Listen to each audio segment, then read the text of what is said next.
खबर में खुश आमदेद। मैं हूं आपका होस्ट सईद काजी और मेरे साथ मेरे को होस्ट है मियां शाहिद साहब। नाज़रीन, आज बहुत अहम खबरें हैं, बड़ी सनसनी खेज खबरें हैं। पहली बात तो ये, यमन और सऊदी अरब और यूएई के दरमियान जंग का खतरा बढ़ गया है। अब इसमें हमारे लिए खतरनाक क्यों है? क्योंकि हम एक डिफेंस पैक्ट में हैं सऊदी अरेबिया के साथ, और उनकी जो मल्टीनेशनल फोर्स है उसको भी पाकिस्तान के एक्स आर्मी चीफ से देख रहे हैं। बड़ी सेंसिटिविटीज़ हैं। यमन एक तरफ बरसरे पैकार है, तीन फैक्शन है वहाँ पर। कौन कौन से फैक्शन है? यूएई का कहाँ पे इन्फ्लुएंस है, सऊदी अरब का कहाँ पे है, इंडिपेंडेंट जो है हुतीज़ हैं उनका क्या? It is very important for us, इस पर बात करेंगे। सेकेंडली, भारत ने अब चूंकि जारियत वो कर नहीं सकता, हमला कर नहीं सकता, उसने फौजी ताकत हमारी देख ली है, हमें पता है।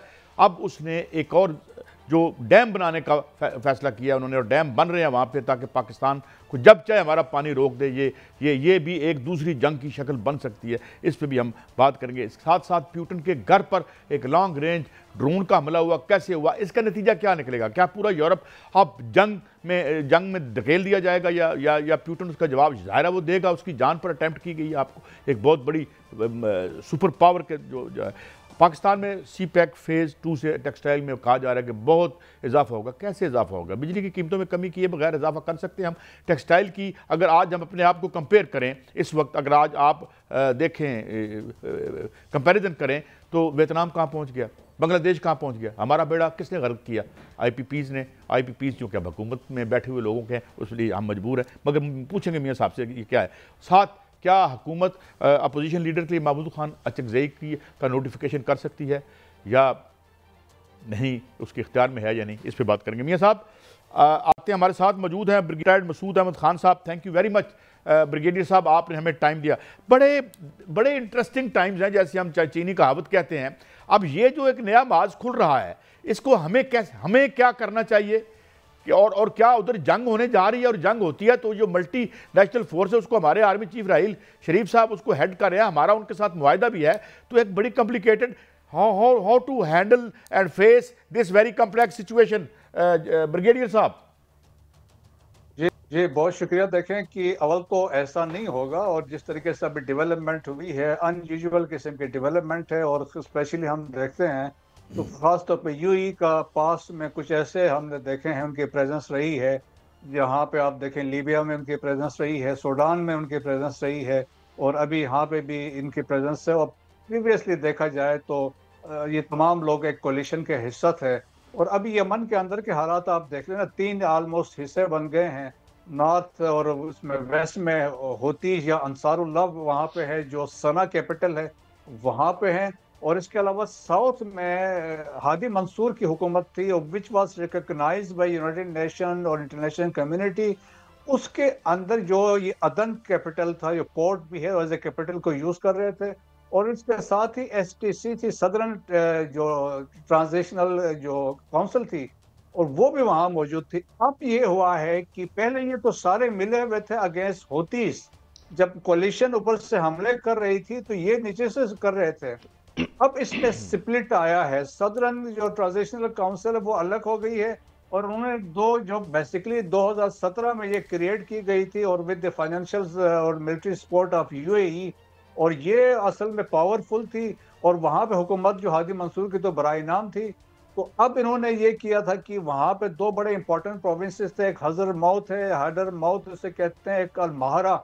ये दोनों प्रोविंसेस को कैप्चर कर लिया है। तो इंपॉर्टेंस यहाँ पे ये बात आती है, ये ऑयल रिच सूबे हैं, साउथ ऑफ सऊदी से, और इसी तरह से ओमान की बॉर्डर भी महारा से लगती है। उस पॉइंट ऑफ व्यू से इंपॉर्टेंस है। फिर यूएई के ट्रुप्स यहाँ पे इसलिए थे, जब कोलिशन के वक्त में यहाँ पे उनकी प्रेजेंस आई थी। जो स्ट्राइक्स हुए हैं देखें जो सऊदीज ने किए हैं, वो पोर्ट ऑफ मुकाला है, जहाँ से जब ये ट्रांसपोर्ट कर रहे थे, इसमें आर्मड पर्सनल कैरियर्स वगैरह थे, उनको स्ट्राइक्स किए हैं।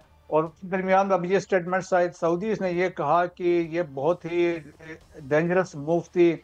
और अच्छा ब्रिगेडियर साहब, माफी चाहता हूँ मैं इंटरजेक्ट कर रहा हूँ, जरा मैं ये आपसे समझना चाहता हूँ, अगर यमन से कोई रिटेलिएशन होती है सऊदी अरब पर, where we stand and what we are bound to do, because हम मुआहदे में हैं। यमन से रिटेलिएशन नहीं होगी, क्योंकि देखें ना, जहाँ पे एक्चुअल पहले जो कन्फ्रंटेशन थी विद होतीज अंसारुल्लाह के साथ, अब सऊदीज ने उनके साथ अंडरस्टैंडिंग डेवलप कर ली है। बल्कि सऊदीज का बेसिक मकसद ही ये है, वो चाहते हैं एक यूनाइटेड यमन। वो चाहते हैं यमन की डिवीजन ना हो। यूएई वाले चाहते हैं डिवीजन हो, साउथ में एक इंडिपेंडेंट लेकिन सदर यमन लेकिन बने जो पास्ट में था। ब्रिगेडियर साहब, बिल्कुल ऐसा ही होगा, क्योंकि वहां पर जो यमन है उसने तो ये जो डेवलपमेंट हुई है उस पर मैं आपकी रहनुमाई चाहूंगा कि यमन ने यूएई को कहा है कि उनके साथ जो दफाई मुआहदा है वो खत्म कर दिया गया है, और 24 घंटे के अंदर अंदर कहा है कि अपनी फोर्सेस वहां से जो है वो निकाल लें। क्या ये फरमाइएगा कि क्या वहां पर यूएई की फोर्सेस मौजूद थी? नंबर एक। नंबर दो ये है कि पाकिस्तान ने सफारतकारी शुरू कर दी है। वहां पर से सऊदी वजीर खारजा से बात की जनाब इसहाक डार साहब ने, और वजीर आजम जो हैं वो यूएई के सदर से जो है वो अभी उनको इत्मीनान में लेने के लिए वहां पर उनकी मुलाकात जारी है। ये क्या पाकिस्तानी सफारतकारी जो है वो उस कशीदगी को नॉर्मलाइज कर सकती है? दूसरा, जो भारतीय मीडिया है वो इस पर खुशियां मना रहे हैं कि अरब आपस में लड़ पड़े। हाँ देखिए, पहले सफारतकारी की बात करते हैं। आपकी बात बिल्कुल सही है। आज सऊदी फॉरेन मिनिस्टर ने डार साहब से बात भी की है, और प्राइम मिनिस्टर जिस तरीके से इंटरेक्ट करने वाले हैं विद यूएई के प्रेसिडेंट से, सो दरमियान में एक पैचअप होगा। और इवन यूएई वालों ने रिग्रेट भी किया है, और लाइकली उन्होंने कहा ब्रादरली सऊदी किंगडम की बात की, इस तरह से बात हुई है। तो उनके रेट्रिक्स में इतनी सख्ती नहीं है, इवन सऊदीज की तरफ से भी नहीं है। द ओनली थिंग सऊदीज ने कहा है कि हमारी रेड लाइन क्रॉस हुई है। तो होपफुली इसमें एक पेचअप के चांसेस ज्यादा हैं, हो जाएगा इन फ्यूचर में। सेकंड, जो आपने ट्रुप्स की बात की है, क्योंकि देखिए जब कोलिशन का 2015 में हमले शुरू हुए, the coalition was led by Saudis. उस दौरान में ग्राउंड ट्रुप्स जो थे यूएई के यहाँ पे भेजे गए थे। एट दैट टाइम कंसेंट सबका शामिल था। जो ये वेपन्स और इक्विपमेंट गए थे, तो यूएई वालों ने कहा हम तो अपने ट्रुप्स को भिजवा रहे थे, जबकि सऊदीज का मानना है ये जो एसटीसी है उनको भिजवा रहे थे ताकि वो अपने एक्सपेंशन कर सके। तो वो, लेकिन मुझे लगता है कि दरमियान में हालात तो यकीनन एक मिसअंडरस्टैंडिंग हो चुकी है, लेकिन चीजें सेटल हो जाएंगी। पाकिस्तान की सफारतकारी इसमें काम आएगी। अच्छा, आप समझते हैं कि देर ये एस्केलेट नहीं कर रही? This is your understanding? मेरी अंडरस्टैंडिंग ये है कि चीजें एड्रेस हो जाएंगी, क्योंकि देखें इंटरेस्ट तो सबका है। क्योंकि अब दुनिया इसको आप देखें डिफरेंट एंगल से देख रही है। इसमें अगर आप देखें कि काजी साहब, जिस तरह सोमालीलैंड में इजरायली के आने के इम्कानात बढ़ गए हैं, कुछ लोग ये कहते हैं कि गल्फ का ऑर्डर तब्दील होने जा रहा है। क्योंकि अगर यहाँ पे अगर चेंज हो जाती है, एक सदर्न यमन बन जाता है, तो उसके भी इम्प्लीकेशन रीजन में होंगे। सिमिलरली कि इंडिया भी एक कोशिश कर रहा है एक लिंक एस्टेब्लिश करने के लिए वाया वहाँ इंडिया से। वो चाहते हैं कि हम सोमालीलैंड आ जाएं, सोमालीलैंड से वहाँ से इथोपिया, सूडान और करके लीबिया से या कि यूरोप के साथ लिंक करें, वो भी एक बनता है। फिर यूएई का इन्फ्लुएंस, जिससे मैंने अब बात की है कि रीजन के अंदर है, तो दुनिया चाहेगी कि यहाँ पे ये रीजन में ये कंप्रोमाइज हो जाए, यहाँ पे मसले हो जो यहाँ पे लोग अफोर्ड नहीं कर सकते। पहले ईरान का फैक्टर था, सिंस अब ईरान पीछे थोड़ा सा पीछे चले गए हैं, तो अब यूएई वाले सामने आ गए हैं। सो देयरफॉर मेरा ख्याल, लेकिन सर एक पहलू और देखने की जरूरत है यहाँ पर। क्या जो अब आप बात कर रहे हैं कि वहां पर दुनिया चाहेगी कि कशीदगी ना हो, लेकिन कुछ दो मुल्क ऐसे हैं जो चाहेंगे कि वहां कशीदगी हो। एक इंडिया है, एक इजराइल है। क्योंकि इजराइल जो है वो एक तरफ ईरान पर हमले की बात कर रहा है, दूसरी जानब जो है वो खुशियां मनाई जा रही है इंडिया में कि वहां पर जो है वो कशीदगी हो गई है और अरब आपस में लड़ पड़े हैं, और पाकिस्तान जो है वो सफारतकारी कर रहा है ताकि पाकिस्तान अपनी राहें खोले। तो ये दो मुल्क तो वहां पर साजिश करेंगे और कर रहे हैं, और कहीं ऐसा तो नहीं है कि वहां पर जो है वो तीसरे मुल्क की जो इन्वॉल्वमेंट हो ताकि आप अरबों को आपस में लड़ाकर अपना जो है वो जो इजराइल का एक मजमूम इरादा है वो पूरा कर सके? के लिए देखें ना कि अभी इसमें यह है कि अगर पहले हुतीस एक ओनली पोटेंट फोर्स है रीजन में, जो अभी तक इजरायली जो करते रहे उनको वो डिग्रेड नहीं कर सके हैं। अगर किसी तरीके से आप ये भी देखें, यूएई के इब्राहिम अकॉर्ड के मुताबिक दे हैव रिकॉग्नाइज्ड इजराइल, वो भी एक इम्पोर्टेंट फैक्टर है। अगर ये इजरायलीस आके बैठते हैं सोमालीलैंड में, तो उसके सामने देखे रेड सी है, उसके बाद तो यमन बैठे, यमन वाले तो स्ट्राइक्स कर रहे थे, तो हौतीस कमजोर हो जाएंगे। इस वजह से देखेंगे ये होता तो इजराइल तो चाहेगा कि साउथ वाले अलग हो जाएं और आपस में डिवीजन हो जाए और इसमें दरमियान में, लेकिन सऊदीज का अच्छी सोच देखा जाए तो है कि वो चाहते हैं। अच्छा ब्रिगेडियर साहब, 2-3 आज बड़े अहम चीज़ें हैं और मैं चाहता हूँ सब पे आपकी रहनुमाई हमें मिल जाए। एक तो ये प्यूटन के घर पे हमला, ये क्या ट्रेंड चल पड़ा है और क्या यूरोप एक बड़ी जंग की तरफ बढ़ सकता है? क्योंकि प्यूटन आपको पता है और वो, लेकिन बहरहाल कहीं से तो हुआ, ये हुआ कहाँ से आपके ख्याल में और इसका नतीजा क्या हो सकता है? देखें कादिर साहब, पहले भी एक दफ़ा प्रॉब्ली चंद साल पहले 2023 में हमारा ख्याल में क्रेमलिन पे जो ऑफिशियल जो पैलेस है, रेजिडेंस है, वहाँ पे भी स्ट्राइक्स हुए थे, उसमें 2 ड्रोन्स गए थे।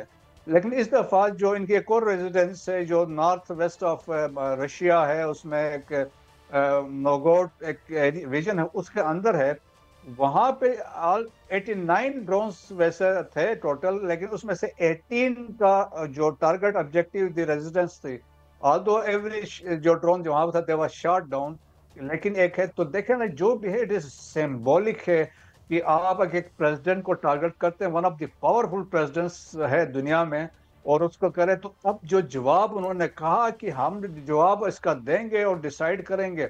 अभी इसमें स्ट्राइक्स चंद महीने पहले रशिया की तरफ से मिसाइल स्ट्राइक्स भी गए थे, जब उनके एक वन ऑफ द रनवेज पे पुराने जो उनकी जो जहाज थे जो पुराने थे, उनको स्ट्राइक्स करके उन्होंने ड्रोन्स के जरिए उनको डिस्ट्राइक किया था यूक्रेन ने।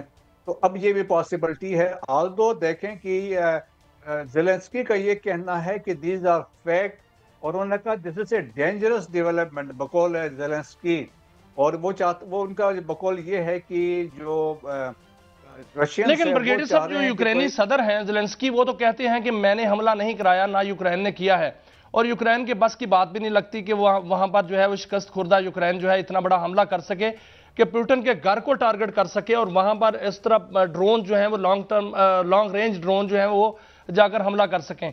तो जो जवाब का कहा है पुतिन ने कि हम जवाब देंगे, उस बारे में भी बहुत सी बातें हो रही हैं कि शायद वो एटमी जवाब दे, एटमी मिसाइलों से जवाब दे, और कोई ऐसा सख्त जवाब दिया दे उनकी तरफ से आ सकता है जिससे जो है वो बहुत बड़ी एक जंग भी छिड़ सकती है, और ये मुमकिन है कि वो किसी यूरोप के मुल्क की तरफ अपना रुख कर ले। देखें मियां साहब, चांसेस कोई न्यूक्लियर उस पर नहीं जाएगा, लेकिन उनके पास मिसाइल से, उन्होंने पास्ट में भी मिसाइल यूज़ किए, अभी भी मिसाइल यूज़ करेंगे। और दरमियान में एक अच्छी बात यह है कि प्रेसिडेंट ट्रंप की बात हुई है प्रेसिडेंट पुतिन के साथ, और इसके अलावा जो सर्गेई लारोफ ने भी यही कहा है कि हम हालात देखेंगे, उसके बाद हम डिसाइड करेंगे हमने क्या करना है। तो वो यकीनन ऐसा नहीं होगा। फिर देखें इस मौके पे जब आप एक बातचीत पे करीब पहुंच चुके हैं, एक डील स्ट्रक करने हैं, so that is the time जब आप कोशिश करेंगे मैक्सिमम गेन्स आप हासिल कर सकें। और जिस तरीके से रशियंस एडवांस कर रहे हैं एक और सिटी ज़पोरिज़्ह के लिए, और लाइकली है मैं भी नेक्स्ट कपल ऑफ डेज 3-4 दिन। अच्छा ब्रिगेडियर साहब, ये तो आपने यानी आप रूल आउट करते हैं जो उन्होंने कहा है, उन्होंने जिन मिसाइल्स का जिक्र किया है वो एटमी मिसाइल्स हैं। अब ज़ाहिर है बेटर सेंस प्रिवेल करनी चाहिए, मगर एक और बड़ा अहम है जिस पे मैं लाजमन आपको चाहूँगा, ये इंडिया ने जो अब चूंकि जंग तो वो कर नहीं सकता और जंग की उसने देख लिया है, अब वो आ गए हैं जी कि ये डैम बना रहे हैं। और मैंने मियाँ साहब से और इधर उधर से पूछा कि वो तो किसी वक्त भी हमारा पानी बंद कर सकते हैं, क्या कैद साली करना चाहते हैं? ये तो ऐलान जंग है, इससे तो हमें जंग ही करना पड़ेगी। और 2-4 जैसे हमने पहले कहा था कि भाई मिसाइल मार के हम तबाह कर देंगे क्योंकि आप हमें तबाह करने के दर पे है। ये सिचुएशन किस तरफ जाती नजर आती है ब्रिगेडियर साहब?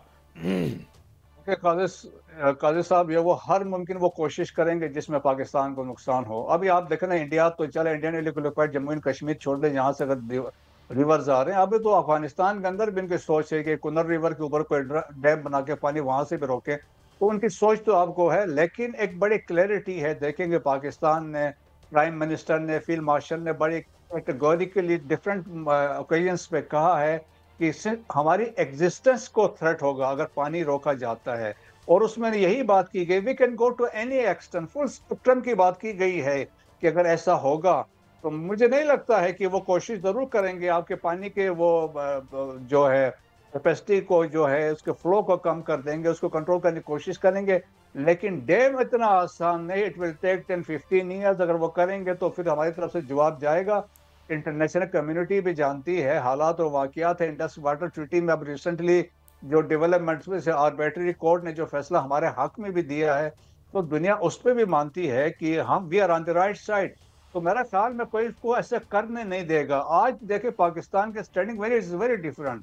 हम जिस तरीके से देखें लेकिन ब्रिगेडियर साहब उन्होंने दरिया चिनाब पर 4 डैम बना लिए, जिसमें उन बगलेहार 1 है, बगलेहार 2 है, दुलहस्ती है और सलाल है, और अब जो है वो दुलहस्ती की एक्सटेंशन जो है उसको तामीर करने का उन्होंने ऐलान कर दिया है। मैं एक नक्शा देख रहा था जिसपे 23 डैमों का उन्होंने बरसर जैसा डैम जो कि 1020 मेगावाट बिजली पैदा करने वाला जो सलाहियत का है, वो भी उन्होंने वहां मनसूबाबंदी कर रखी है। दरिया सिंध पर जो है वो 6 डैमों की मनसूबाबंदी कर रखी है। दरिया चिनाब पर भी किशन गंगा बना गए, और वहां उन्होंने दीगर जो है वो वुलर बिराज पर भी कुछ इस तरह की जो है वो ट्रीटी की खिलाफ वर्जी करना चाह रहे हैं। इधर जो है वो आपने फरमाया कि दरिया काबल पर भी जो है वो बनाने की कोशिश करने लगे हैं, लेकिन ये एक्ट ऑफ वार है। क्या वो तो इस तरह की अगर हरकत करता है और करता जाता है जो कि वो कोई कानून नहीं मानता, तो फिर हमें उसको निशाना तो बनाना पड़ेगा। हाँ बिल्कुल होगा। देखें, डिप्लोमेसी है, अगर कोई ऐसी चीज स्टार्ट होती है, यूनाइटेड नेशन है, अमेरिका है, बाकी यूरोपियन यूनियन है, ये चीज उस उधर लेके चले जाएंगे, वर्ल्ड बैंक भी है। लेकिन हमारे अपने तो अंदर से भी देख लेना कि हम कितना पानी जाया करते हैं। अगर जो रिपोर्ट्स आ रही हैं जिस तरीके से पानी, स्पेशली जो 3-4 महीने हमारे होते हैं मानसून में, 20 से 25 million acre feet of water is thrown into Arabian sea, जो हम स्टोर कर सकते हैं। आज तक हम स्टोरेज कैपेसिटी अपनी डेवलप नहीं कर सके हैं। So there is a requirement, अगर हम ये चीज़ें कर लें, अपनी चीज़ें मैनेज कर लें, तो हम अपने बहुत सारे मसले मसाइल को एड्रेस कर सकते हैं। सो मेरा ख्याल में ये सीरियस चीज़ है, इसको हमें इस पॉइंट ऑफ व्यू से, डिस्पाइट कि हम अपने नेशनलिज्म में या नेशनलिस्ट अप्रोच से निकल के पाकिस्तान का मफाद देखें, सूबों से निकल के हम पाकिस्तान का मफाद देखें। बहुत बिल्कुल हमें करना चाहिए, अपने डैम बनाने चाहिए। लेकिन चंद दिन पहले ये बात सामने आ चुकी है कि उन्होंने पानी एकदम छोड़ा, फिर उन्होंने रोक लिया दरिया चिनाब पे। अगर वो इस तरह की हरकत करते हैं जिसको एक्ट ऑफ वार कहा जाता है, तो फिर हमें तो जंगी हिकमत अमली से ही उसका जवाब देना पड़ेगा। यहाँ देखिए मियाँ साहब, उस वक्त भी ये थोड़ा सी हमारे मीडिया ने इसको ज़्यादा ही वो छाला था। एज सच जो वाटर फ्लो कम नहीं हुआ था, विंटर्स में वैसे पानी कम हो जाता है, तो इंडिया की वैसे एज सच कोई इतनी जरूरत नहीं होगी। बहुत शुक्रिया ब्रिगेडियर मसूद अहमद खान साहब, thank you very much for your comments and time. लेकिन नाज़रीन, ये एक बात जिसमें जो आखिरी बात बड़ी इंपॉर्टेंट है कि हम अपने घर को फिक्स क्यों नहीं करते। ये जो बाहर से तो हम पे हमला कर रहे हैं, मगर अंदर से अब जो हम पे हमले होते हैं IPPs के जरिए, डैम ना बनाने की सूरत में हमें मेरे ख्याल दोनों माजों पे, फितनतुल दवाखिल और फितनतुल खवारिज, दोनों पे लड़ाई करनी पड़ेगी। शायद यही इसी तरफ इशारा था। ब्रेक है, ब्रेक के बाद वापस आते हैं।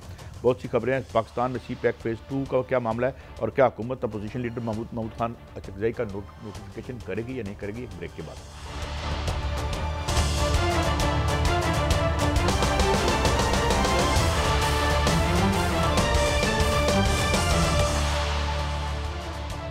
Welcome back. मियाँ साहब हमारे साथ हैं, एयर वाइस मार्शल साहब। अच्छा चलें, हम अब ज़रा मैशत की तरफ आते हैं। मियाँ साहब, ज़ाहिर है मैशत हमारी ऑकलीज़ हील है, और इसके लिए हमने 25 प्रोग्राम 24 ले चुके हैं, 25वें की तैयारी है। और ये बात किसी ने सही कही, और मैं किसी को कोट कर रहा हूँ कि जी हम डिफ़ॉल्ट से बच गए। हम डिफ़ॉल्ट से बचते हैं, एक दफ़ा कर्जा लेकर कर्जा अदा करते हैं, फिर हम क्या करते हैं कि डिफ़ॉल्ट के करीब जाते हैं तो फिर कर्जा ले लेते हैं। ये हमारी रूलिंग एलीट के 2 किस्म के काम हैं। एक तो उनके निजी कारोबार हैं, माशाल्लाह, वो तो खैर उसका नाम ही ना लें। दुनिया में कौन सा दारुल खिलाफ है जहाँ इनके घर ना हो। और दूसरी तरफ हमारी गरीबों की मैशत है, खा खा के जूते, यानी माशी जूते मैं कह रहा हूँ। और पेट्रोल की कीमत बढ़ जाती है, इनडायरेक्ट टैक्सेशन इतनी आपने की हुई है। कोई यानी इसमें से कोई आए कोई जाए, हुकूमत जिसकी हो, A की हो, B की हो, C की हो, D की हो, मलबा आवाम पर ही पड़ना है इनडायरेक्ट टैक्सेशन का। तो मियाँ साहब अब ये कह रहे हैं जी फेज़ 2 आएगा। वो एक हमारे बड़े प्यारे हैं एहसन इकबाल साहब, विजन 2026, और हॉरर 2025 का क्या करूं। और हॉरर 2026 जो आ रहा है, विजन आप कहते हैं, वो हॉरर बन जाता है। तो क्या है, बताएं जी, क्या है पाकिस्तान में CPEC फेज़ 2 से टेक्सटाइल एक्सपोर्ट में कैसे इजाफा होगा अगर बिजली सस्ती नहीं करेंगे? तो इजाफा वियतनाम में हो रहा है, बांग्लादेश में हो रहा है, जो हमसे पीछे थे टेक्सटाइल एक्सपोर्ट में। साहब असल में सर आपने हॉरर की बात की है जो 2025 में बुनियाद रखती गई है। आपने देखा कि 2025 में हमें कितनी खुशखबरियां मिली हैं, और जो 2026 है वो बहुत बड़ी खुशखबरियां लेकर आ रहा है। इस हवाले से मैं 2 तरह की स्टोरीज जो है वो कायद साहब आपके सामने रखूंगा। और नाजरीन को पहले तो ये बताते चलें कि जो ज़र मुबादला के ज़खायर हैं वो 17 अरब डॉलर के 2025 में ही हुए हैं।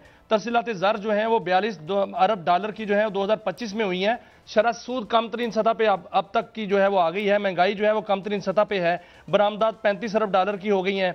रुपए की कदर मुस्तहकम चल रही है। लेकिन कायद साहब सीपैक 2 के जो सम्राट हैं वो 2026 में आने वाले हैं और शुरू हो चुके हैं। वो टेक्सटाइल की सनत का इनकलाब की सूरत में जो है वो सामने आने वाले हैं। उसमें अब टेक्सटाइल की जो सनत है वो जो हमारे इकोनॉमिक जोन्स बनने हैं और बन रहे हैं उसमें आएगी। और चाइनीज सरमायाकारों ने रुख कर लिया पाकिस्तान का और यहां पर जो है वो टेक्सटाइल इंडस्ट्री जो है वो इसका इनकलाब बर्पा होने जा रहा है। देखें जो चीन है उसने वहां पर जो है एप्पल ने वहां पर फैक्ट्रियां लगाई, नेस्ले ने वहां पर फैक्ट्रियां लगाई, वहां पर जो है बनाया और पूरी दुनिया में सप्लाई किया। चीन जो है वो पाकिस्तान में अब फैक्ट्रियां लगा रहा है। यहां से टेक्सटाइल बनेगा, यहां कारोबार आएगा। लेकिन मियां साहब ये जो फैक्ट्रियां बंद हुई हैं इंडस्ट्री बनने जा रही है, ये 100 देखे ना जिन्हें आपने खबर दी थी। मैं जल्दी इसको करता हूं काजी साहब। इसमें जो बताया जा रहा है कि इस वक्त टेक्सटाइल की जो एक्सपोर्ट्स हैं वो 17 अरब डॉलर पे पहुंच चुकी हैं, जो पिछले साल 15 अरब डॉलर थी। इसमें 15.7% का इजाफा हुआ है और मजीद इसमें इजाफा होने जा रहा है। यहां पर जो बिजली की कीमतों की आपने बात की वो 15 रुपए फी यूनिट तक आने का एक मंसूबा तैयार हो चुका है और उसमें वजीर आजम ने बाकायदा टास्क दे दिया है कि पहले IPP से बात की गई और फिर जो है वो दीगर मंसूबों पर जो नेगोशिएशन की गई। इजाजत दे देंगे IPP वाले कि बिजली की कीमतें जो सनती सार्फिन के लिए हैं वो कम से कम सतह पर लाई जाए, जो 15 रुपए। यार सनती सार्फिन तो अपना कर लेंगे ना, मैं तो सनत नहीं चलाता, मेरी तो कोई सनत नहीं है, मेरी तो तनख्वाह है और मेरा एक बिजली का बिल आता है। उस बिजली के बिल ने मुझे यरगमाल बना रखा है। वह 15 रुपए दे दें अपने तबके को। मियां साहब भी इंडस्ट्रियलिस्ट है ना, प्राइम मिनिस्टर बाद में होंगे, वैसे तो इंडस्ट्री है ना, एंटरप्रेन्योर है ना, खैर से तो वो अपने अपने लोगों को तो फायदा दे दें। मेरा तो कभी एक पैसा बिजली की कीमत कम नहीं हुई और जो कम हुई थी इस सूरत में ये जो आए थे क्या कहते हैं ये जो ऊपर छत पे लगाते हैं हम शमसी तवानाई वाले, उसका भी हम बोलोराम कर देंगे। क्या IPPs इजाजत दे देंगे हम अवाम को कोई, या IPPs हुक्म देंगे कि अवाम को मजीद कुछ लो? मियां साहब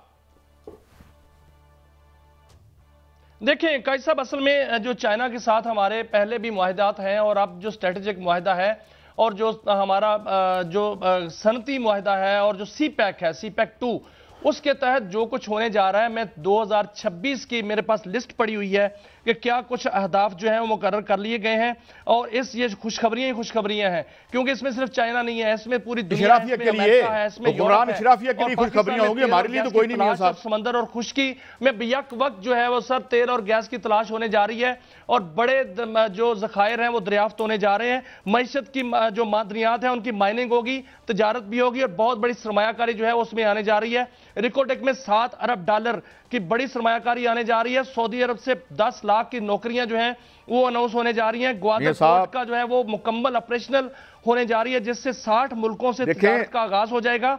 ज़र मुबादला के ज़खायर का जो हदफ है वो 40 यार ये भी तो मांगे तांगे के है ना, कौन से ज़र मुबादला का हदफ है? वो ज़र मुबादला जो हमें IMF देता है वो 5% तक कम करने का जो है वो हदफ रखा गया है। साहब 1 मिनट दीजिएगा सिर्फ। यार कौन सा ज़र मुबादला की शरह जो है कर्जा लेके यार जिंदा हुआ उसको महदूद करने का हदफ रखा गया। सिर्फ सर 1 मिनट। पाकिस्तान में 60 से 70 अरब डॉलर की सरमायाकारी मुमकिन जो है वो होने का इम्कान है और यह भी कहा गया कि डॉलर की कीमत जो है वो 200 रुपए तक लाई जाएगी 2026 में और यह भी जो है वो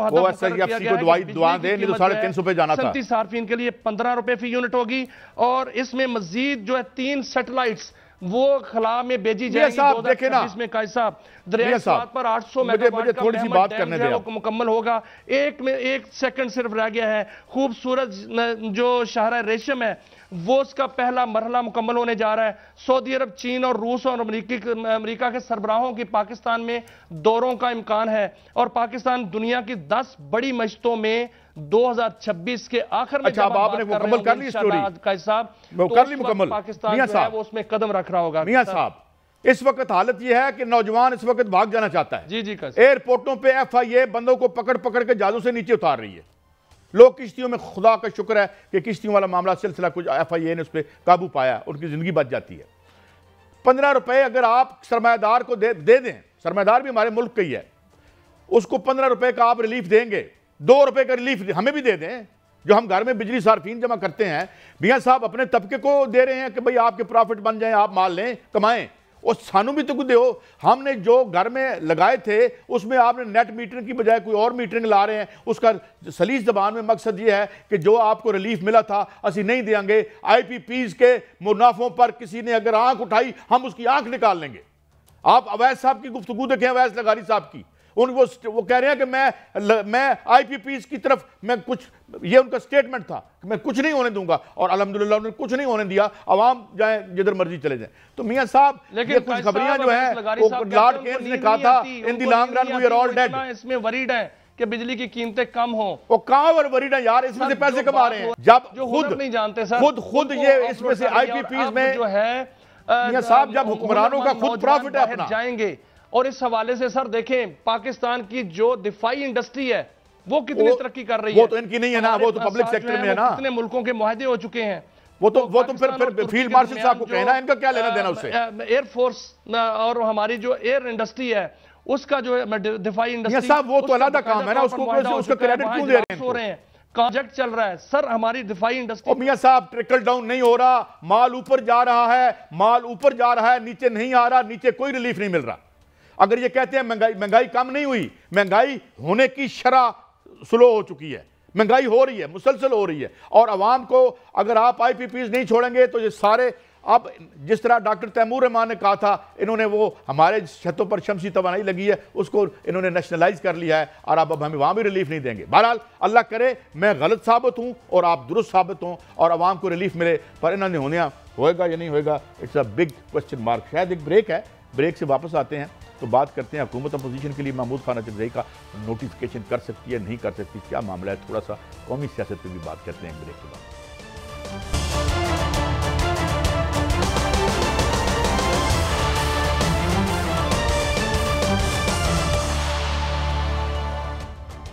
वेलकम बैक नाज़रीन। मुल्क में भी एक बुरानी सूरत हाल है और इस बुरानी सूरत हाल को अब हुकूमत की हमें उसकी दानिश की समझ नहीं आती। जिस तरह मैं पहले भी कहीं अर्ज़ कर चुका था कि भाई अगर महमूद खान अचकज़ई को वो बनाना चाहते हैं अपोजिशन तो कर लें, आपने सीटें भी ले ली, आपने 2/3 मेजॉरिटी जो है मुबैना तौर पर आपने ले ली। दुनिया की सारी रिपोर्टों के आप इलेक्शन हारे हुए थे, आप जीत भी गए, आप पहुँच भी गए, 2/3 मेजॉरिटी 26वीं, 27वीं, 28वीं भी ले आए।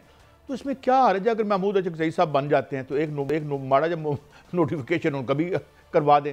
तो खबर सुनीत ये आ रही है कि शायद इस पे कंसेंसस हो गया है मियां साहब के महमूद अचकज़ई साहब को अपोजिशन लीडर नॉमिनेट कर दिया जाएगा। नहीं काजी साहब, इस पर कोई इत्तेफाक नहीं हुआ और मेरी इतला के मुताबिक महमूद खान अचकज़ई साहब जो हैं उनको अपोजिशन लीडर नहीं बनाया जा रहा और इस हवाले से बहुत ज़्यादा जो है वो गुस्सा पाया जाता है और उनसे नाराज़गी पाई जाती है, क्योंकि आप जो पार्लियामेंट के अंदर या बाहर उनकी तकारीर हैं वो इस काबिल करार नहीं दी जा रही कि उनको अपोजिशन लीडर बनाया जाए। वो तहफ़्ज़ आईन पाकिस्तान के जो है वो सरबराह ज़रूर हैं और उनसे मुज़ाकरात जो हैं वो जो हुकूमत कह रही है और आज के एक वज़ीर साहब के ज़रिए पैगाम भी गया है वो अपोजिशन के साथ मुज़ाकरात हैं। चूँकि अपोजिशन जो है इकट्ठी है इसलिए अपोजिशन के साथ मुज़ाकरात के हवाले से बातचीत चल रही है कि मुज़ाकरात जो है वो हो सकते हैं और वो स्पीकर कौमी असम्बली जो है सरदार अयाज सादिक उनके ऑफिस में जो है वो उनके साथ रब्ता होगा और उन्होंने कहा है कि मेरे साथ रब्ता करें। जो मुज़ाकरात की बात या अपोजिशन लीडर की बात है वो महमूद खान अचकज़ई नहीं हो रहे और जो मुज़ाकरात हैं PTI के साथ वो भी नहीं हो रहे क्योंकि PTI मुज़ाकरात करना नहीं चाह रही। वो इसलिए कि आज मुलाकातों का दिन था, आज अडयाला जेल के बाहर वहां पर गौहर अली खान आए, उन्होंने कहा कि मैं मुज़ाकरात की भीख मांगता हूं लेकिन सलमान अकरम राजा की जो टॉक है वो सुने। तो उन्होंने कहा कि कौन से मुज़ाकरात, कैसे मुज़ाकरात, ये कहाँ मुज़ाकरात कर सकते हैं, मुज़ाकरात ऐसे नहीं होते। अलीमा खानम साहबा जो है उन्होंने कहा कि हमें तो बानी PTI ने कहा है कि गलियों में निकलो और सुहेल खान अफरीदी को कहा है कि वो तहरीक चलाएं, कौन से मुज़ाकरात, कौन सी कमेटी, उन्होंने ये भी बात की।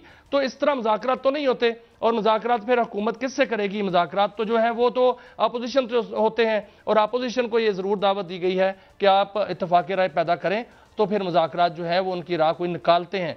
वो भी मुज़ाकरात किसी पेशगी मुतालबात के साथ नहीं होंगे। आज देखें काजी साहब जो अडयाला जेल के सामने हुआ, अडयाला जेल के सामने अभी भी वैसे धरना जारी है लेकिन वहां जब मुलाकातों का टाइम खत्म हो गया तो उस वक्त जो है वो इमरान खान की हमशीराएं जो है वहां पहुंची।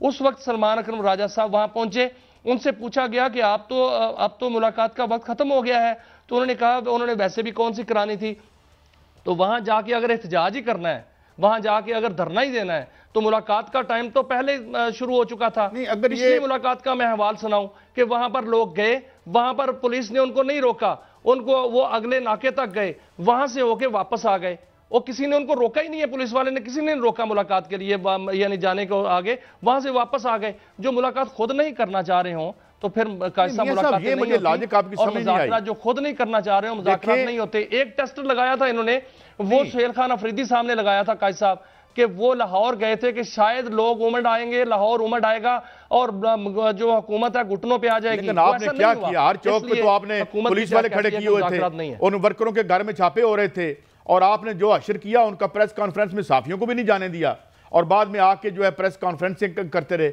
मेरा मतलब है कि ये मेरा ख्याल है हुकूमत को एक ज़रूरत है इस माजराई की, क्योंकि इसके नीचे बहुत सी बातें छुप जाती हैं। आप मुझे ये बताएं कि भाई अगर ये कहते हैं जी हम एहतजाज नहीं करते, सानू कल तो मिलन दो, कौन मिलने देगा? इनके इख्तियार में है मिलने देना, ये इनके पास ये इख्तियार भी है कि ये नोटिफिकेशन कर सकें। लेकिन मियाँ साहब एक हल हो सकता है, आप बताएं कोई आईनी तरमीम ले आए कि ट्रेजरी बेंच से ही अपोजिशन लीडर को हम तैनात कर लें, तो मेरे ख्याल में आसानी नहीं हो जाएगी। देखिए काजी साहब, आईनी तरमीम तो आनी है और वो 28वीं आईनी तरमीम आनी है, लेकिन वो जो अपोजिशन लीडर है उसके हवाले से नहीं आनी। और जो 28वीं तरमीम की आपने बात करी थी, तो इस पर बात हो जाए तो सर जो 28वीं आईनी तरमीम है वो एक बहुत गैर मामूली तरमीम जो है वो आ रही है, और उसमें सबसे बड़ी जो बात आ रही है वो सूबों की बात आ रही है, और सूबे बनाने की बात आ रही है। जो पंजाब के 3 सूबे, सिंध के 2 सूबे, KPK के 2 सूबे और बलोचिस्तान के 2 सूबे, ये उसमें होगा, और ये मुकम्मल तौर पर जल्दी हो यार, हम तो ये कहते हैं ये तो बड़ी अच्छी बात है। लेकिन जहां तक बात हम ये तो जल्दी होना चाहिए। जी बिल्कुल, ये अच्छी बात होने वाली है। अच्छा, लेकिन आप मुझे लगता है इस पे सब ये सूबे बनने हैं, लेकिन हुकूमत रजिस्ट करेगी। पंजाब के अगर 2 सूबे बनते हैं तो हुकूमत रजिस्ट करेगी मेरे ख्याल में। देखें कैसे ये अनफोल्ड करता है। मगर सवाल ये है मियाँ साहब कि यार कुछ ब्रीदिंग स्पेस दे दें, मगर मुझे ये बड़े मासूम लगते हैं बेचारे। मुझे तो हुकूमत जो है वो ये बना भी सकते हैं या नहीं बना सकते, आई डोंट नो। चलें, आज बड़ी अच्छी बात की उन्होंने, PM साहब इब्राहिम यार खान चले गए और वहाँ पर उन्होंने जो एक तनाज़ा है उसका खात्मा हमारे लिए बड़ा ज़रूरी है, क्योंकि हमारी बड़ी सेंसिटिविटीज़ है वहाँ पर। मगर उस हद तक तो ठीक है, मगर ये मकामी हद तक मेरे ख्याल में मियाँ साहब ये इधर से इनके बस में तो शायद ना ही हो। अलबत्ता ये है कि जिस तरीके से देखे ना, ऐसे तरीके से आपको सीटें भी मिल गई PTI की, ये है कि अब आप अपना बंदा लगा लें वहां पे। था कि जब ये कहा जा रहा था कि नवाज शरीफ पर एक लटकती हुई तलवार है उनका हल्का, और उनको जो है वो यास्मीन राशिद साहबा ने जो है वो उनका नोटिफिकेशन चैलेंज किया हुआ था। आज उनका नोटिफिकेशन जो है वो बाकायदा प्रोटेक्ट हो गया है, और उनकी जो यास्मीन राशिदा साहबा की जो दरखास्त है वो मुस्तरद हो गई है। यानी कि जो पहले बात हो रही थी कि नवाज शरीफ को वजीर आजम नहीं बन सकते इसलिए कि उन पर जो है वो तलवार लटक रही है, अब मुझे तो नजर आ रहा है काजी साहब के 2026 में कहीं नवाज शरीफ वजीर आजम ना बने, वो वजीर आजम भी बन सकते हैं।